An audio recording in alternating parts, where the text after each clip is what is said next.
Hey guys, so Shia from LazerGamingDaMLG. In this video, I will be comparing the M98B and the 300 knockout in Battlefield Hardline. Now, the M98B is a new sniper rifle that came in the Betrayal DLC, and all of you obviously know that the knockout is the syndicate gun for the professional class. But before getting into this video, just like say, if you are new here, don't forget to subscribe down below for much more content on everything in the Betrayal DLC. Now, we're going to go through the stats of each weapon, and then I'll tell you the differences between them and which gun I personally prefer.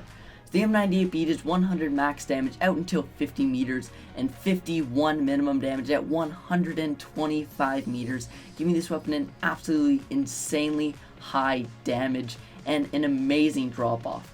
It, for example, at 100 meters, it does the most damage out of any sniper rifle, as it still does around 65 damage, where by that point most snipers have dropped to 50 or have been at 50 for a while.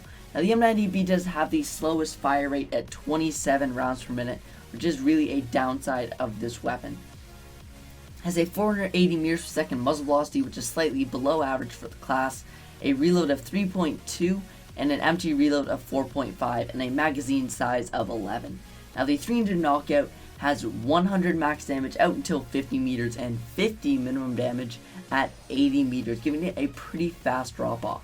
Has a faster fire rate of 36 rounds per minute and a much slower muzzle velocity of 300 meters per second, because this weapon does have a built-in suppressor.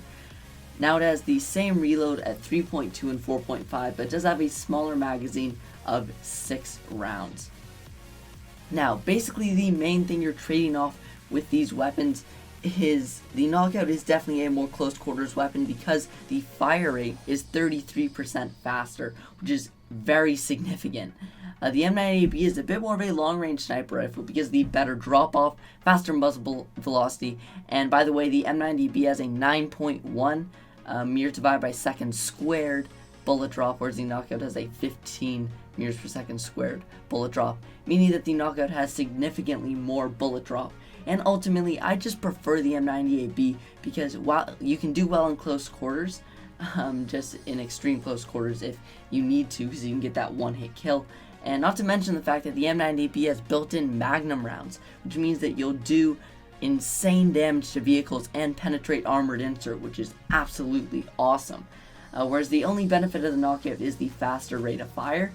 If you guys really want the faster rate of fire, I'd recommend the knockout, but overall, as a better sniper, I'd recommend the M98B. It's really sad to see that the knockout's in this state, where I consider the M98B a slightly above average sniper rifle, but the knockout for me is personally a below average or maybe even average sniper rifle. I do hope you guys did enjoy the video. If you are new here, subscribe down below for much more content on everything in the Betrayal DLC. But that's why it for this video, guys. Thanks for watching. I'll see you guys next time.